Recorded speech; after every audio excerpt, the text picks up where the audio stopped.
મોરબીમાં નવખલી હાઈવે પર ખાતે જેમાંથી અજાણ્યા કારમાં ચાલક ડબલ સવારી બાઇકને અડફેટે લેતા ઇજા પામેલા બે યુવકોને મોરબી અને બાદમાં વધુ સારવાર માટે રાજકોટ લઈ જવા આવ્યા છે. નવલખી હાઈવે પર આવેલા પરશુરામ ઓવરબ્રિજ નજીક અજાણ્યા કરતા ચાલકે ડબલ સવારી બાઇકને અડફેટે લીધા હતોના બનાવમાં બાઇકમાં સવાર બ્રજમોહન ગિરોવા રામદેવ અટલ તેમાંથી ભવિષ્ય રામભોગમાંથી જે દરજમાં સોઈ યમુનાનગર નવખલી રોડ મોરબી ગંભીર રીતે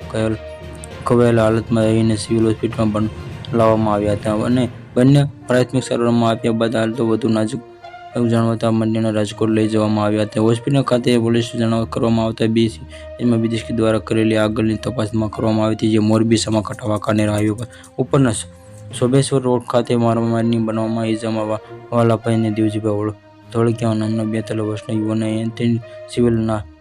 લાવવામાં આવ્યા છે. બી ડિવિઝન મોમજી જેમાંથી આવેલા જેમાંથી તપાસ કરવામાં આવી છે, જે ઉસેમાં પડી જતા મોરબીના સીવી વિસ્તારમાં રહેતા દિનેશભાઈ લાલજીભાઈ રાઠોડમાં 42 બીજી વાર ઉસે નીચે પડતા સિવિલ હોસ્પિટલમાં વધુ સારવાર માટે રાજકોટ ખસેડવામાં છે. બી ડિવિઝનમાં મથકમાં સતીશ ગળસરા દ્વારા નોંધાયેલો તપાસ કરવામાં આવેલી, જ્યારે મોરબીના સામાકાંઠે સોરાડી પાસે ચામુંડાનગર વિસ્તારમાં રહેતા ચિરાગભાઈને અમૃતભાઈ સાગર હિંમત યુવાનોની નજીક આવેલા વ્યક્તિ દ્વારા મારો મારવામાં આવેલા, જેથી સારવારમાં ખસેડવામાં